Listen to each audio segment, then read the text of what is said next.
Hey guys, welcome to another day of sees world. Good day എന്ന് പറയണോ bad day എന്ന് പറയണോ എന്ന് എനിക്കറിയില്ല. എന്തായാലും എല്ലാവർക്കും സ്വാഗതം. ഇപ്പോൾ സമയം രാവിലെ 8 മണിയാണ് കേട്ടോ. 8 മണിക്ക് ഞാൻ റൂമിൽ നിന്ന് ഇറങ്ങി. നിങ്ങൾ ബാക്ക്ഗ്രൗണ്ടിൽ കണ്ട വലിയ ബിൽഡിങ് NMC ഹോസ്പിറ്റലാണ്. ഇന്നലെ രാത്രി എനിക്കൊരു പോള കണ്ണടയ്ക്കാൻ പറ്റിയില്ല കേട്ടോ. നല്ല പോലെ വേദനയും പനിയൊക്കെ ആയിരുന്നു. ഡ്യൂട്ടി കഴിഞ്ഞ് റൂമിലെത്തിയതേ എനിക്ക് ഓർമ്മയുള്ളൂ. നേരം എടുത്തത് എങ്ങനെയാണെന്ന് എനിക്കറിയില്ല. ഞാൻ എത്രയോ നേരത്തെ എഴുന്നേറ്റു. ഒരു 4:30 ആയപ്പോഴേ എഴുന്നേറ്റിരുന്നു. പിന്നെ എനിക്ക് സഹിക്കാൻ പറ്റാത്ത വേദനയായിരുന്നു. രാത്രിയിൽ കിടക്കുമ്പോൾ ഫുഡൊക്കെ കഴിച്ചു, മെഡിസിനൊക്കെ കഴിച്ച് കിടന്നതുകൊണ്ടാവാം കുറച്ച് സമയം പെയിന് കുറവുണ്ടായിരുന്നു. രാത്രിയിൽ പകുതിയായപ്പോൾ പിന്നെ എപ്പോഴും എനിക്ക് പെയിന് കൂടി. കുറേ സമയം കടിച്ചമർത്തി മിണ്ടാതെ അങ്ങനെ കിടക്കുന്നല്ലാതെ എനിക്ക് ഉറക്കം വന്നിട്ടേ ഇല്ലായിരുന്നു.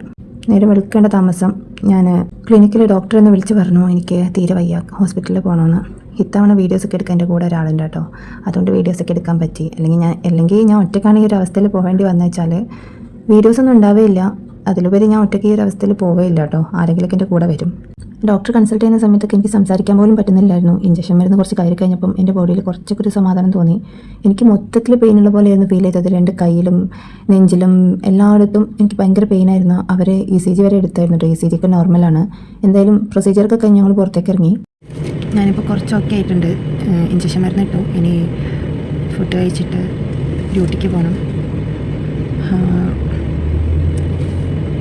രാവിലത്തെ ആ ഒരു കഠിനമായ വേദന, ശ്വാസം എടുക്കാൻ പറ്റാത്ത വേദന എന്നൊക്കെ കുറച്ച് കുറവുണ്ട് കേട്ടോ. ഇനി ഇവിടെ നിന്ന് എന്താ പറഞ്ഞാൽ വെച്ചാൽ എന്തായാലും OPയിലെ ഡോക്ടറെ ഞാൻ കാണിക്കുന്ന ഡോക്ടറെ കാണിക്കണം എന്നാണ്. അപ്പോൾ അത് കാണിക്കട്ടെ. നാളെ കാണിക്കണം. നാളെ എനിക്ക് അപ്പോയിൻമെൻറ്റ് കിട്ടിയത്. നാളെ കൺസൾട്ട് ചെയ്തിട്ട് എന്താണ് ഡോക്ടറെ നെക്സ്റ്റ് സ്റ്റെപ്പ് എന്ന് അറിയാൻ പറ്റും. അപ്പോൾ ഫുഡ് കഴിക്കട്ടെ. എനിക്ക് ഡ്യൂട്ടി ഉണ്ട് ഉച്ചക്ക്. ഡ്യൂട്ടിക്ക് പോകണം. ഫുഡ് കഴിക്കാൻ ഞങ്ങളൊരു കേരള റെസ്റ്റോറൻറ്റിലാണ് പോയത്. സാമ്പാറും മീൻകറിയും മോരുകറി വെച്ച് ബാക്കിയുള്ള കറികൾ ഏതാണെന്ന് ചോദിച്ചാൽ എനിക്കറിയില്ല. അതിൻ്റെ പേരൊന്നും എനിക്കറിഞ്ഞൂടാ കേട്ടോ. രാവിലെ ഒന്നും കഴിക്കാതാണ് ഞാൻ റൂമിൽ നിന്ന് ഇറങ്ങിയത്. അപ്പോൾ എനിക്ക് ഫുഡ് കഴിക്കാൻ പറ്റിയൊരു വെള്ളം കുടിക്കാൻ പോലുള്ള മൂഡില്ലായിരുന്നു. നല്ല ഉപ്പേരിയും ചമ്മന്തിയും നല്ല മുളക് കൊണ്ടാട്ടവും ഒക്കെ ഉണ്ടായിരുന്നു. എനിക്ക് ഭയങ്കര ഇഷ്ടമാണ് മുളക് കൊണ്ടാട്ടം, ചേനൻ്റെ ഉപ്പേരി പൊരിച്ചത് ഒക്കെ ഭയങ്കര ഇഷ്ടമാണ് കേട്ടോ. അതൊക്കെ കൂട്ടി കഴിച്ച് മനസ്സറിഞ്ഞ് നല്ലോണം ഒന്ന് ഫുഡ് കഴിച്ചു. ഫുഡ് കഴിച്ചാൽ തീരാവുന്ന മാനസിക പ്രശ്നമൊക്കെ ഉള്ളൂ ഇപ്പോൾ എനിക്കുള്ളൂ. മനസ്സിന് ഇഷ്ടപ്പെട്ട ഫുഡ് കഴിച്ചാൽ തന്നെ എൻ്റെ മനസ്സിലെ കുറച്ച് പ്രശ്നങ്ങൾക്കൊക്കെ ഹീലിംഗ് കിട്ടും കേട്ടോ. ഇപ്പം നിങ്ങൾ എൻ്റെ ഫേസിൽ കാണുന്ന ഈ എനർജി ഇഞ്ചക്ഷൻ്റെ പവറാണ് കേട്ടോ. ഇഞ്ചക്ഷൻ്റെ പവർ പറയുന്നതിനനുസരിച്ച് നല്ല പെയിൻ വരുന്നുണ്ട്. ഈ വീഡിയോ എഡിറ്റ് ചെയ്യുന്ന സമയത്ത് എനിക്ക് നല്ല പെയിൻ ഉണ്ട്, സംസാരിക്കാനൊക്കെ ബുദ്ധിമുട്ടുണ്ട്. ഗൈസ്, ഫുഡ് കഴിച്ച് കഴിഞ്ഞ് ഞാനൊരു ടാക്സിക്ക് വേണ്ടി വെയിറ്റിംഗ് ആണ്. വരുമോ എന്നറിയില്ല. എനിക്കിനി 1 hour ഡ്യൂട്ടിക്ക് പോകാൻ. അതിനു വേണ്ടി വെയിറ്റിംഗ് ആണ്. നല്ല ചൂടാണ്. ചോണി കത്തിപ്പോവോ? കത്തിപ്പോവോ? ഹലോ വയ്യായേ.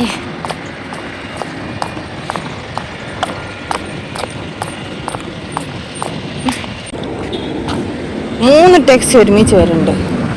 ഏതെങ്കിലും ഒന്നും കിട്ടുമോ? കിട്ടി. ഗൈസ്, ഇതാ ഞാൻ റൂമിലെത്തിയിട്ടുണ്ട്. പുറത്ത് നല്ല ചൂടായതുകൊണ്ടേ എനിക്കൊന്ന് ഫ്രഷ് ആവണം. ഒരു 20 മിനിറ്റിനുള്ളിൽ വേഗം ക്ലിനിക്കിലെത്തണം. ഡ്യൂട്ടി ടൈമിൻ്റെ 10 മിനിറ്റ് മുന്നേ നമ്മളവിടെ പഞ്ച് ചെയ്യണം. അപ്പോൾ പെട്ടെന്ന് റെഡിയായിട്ട് പോകാൻ നോക്കട്ടെ.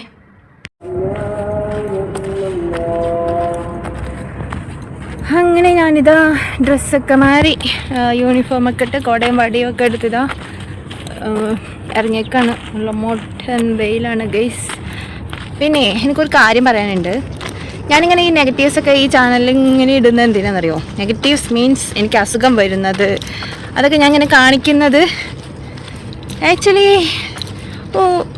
ചിലർക്കൊക്കെ ധാരണയുണ്ട്. നമ്മൾ ഈ ഗൾഫിലുള്ളവർ, അബ്രോഡിലുള്ളവർ ജോലി എടുത്തിട്ട് പൈസ ഉണ്ടാക്കുന്നുണ്ട്. അത് വേറൊരു കാര്യം. നമ്മൾ എടുക്കുന്ന പണിക്ക് എഫേർട്ടിന് നമുക്ക് പൈസ ഉണ്ട്. പണിയെടുത്ത പൈസ വാങ്ങിക്കണ്ടേ? നമ്മൾ കഷ്ടപ്പെട്ട് പഠിച്ചു, നമ്മളുടെ കഴിവുകൊണ്ട് ജോലി കിട്ടി.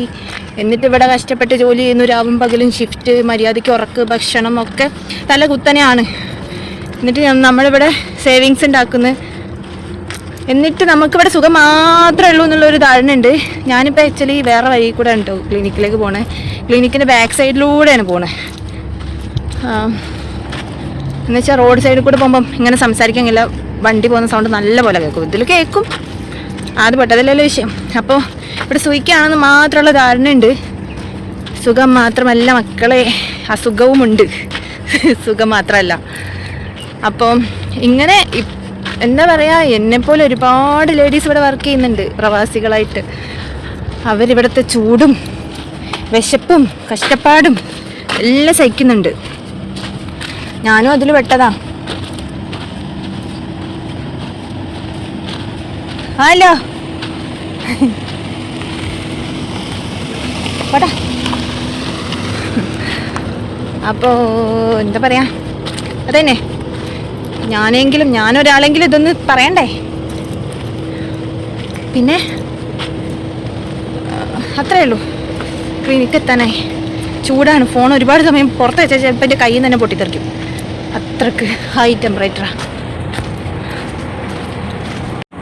പ്ലീസ്, ഞാൻ ഈ വീഡിയോ ഇവിടെ വെച്ച് വൈൻഡപ്പ് ആക്കാണ്. ഞാനിപ്പോൾ കുറച്ചൊക്കെ ഓക്കെയാണ്. ഇന്നത്തെ ഡ്യൂട്ടി എടുക്കാനുള്ളൊരു കപ്പാസിറ്റി ഇന്ന് എനിക്കുണ്ട്. അടുത്ത വീഡിയോയിൽ അടുത്ത വിശേഷങ്ങളായിട്ട് കാണുന്നവരെ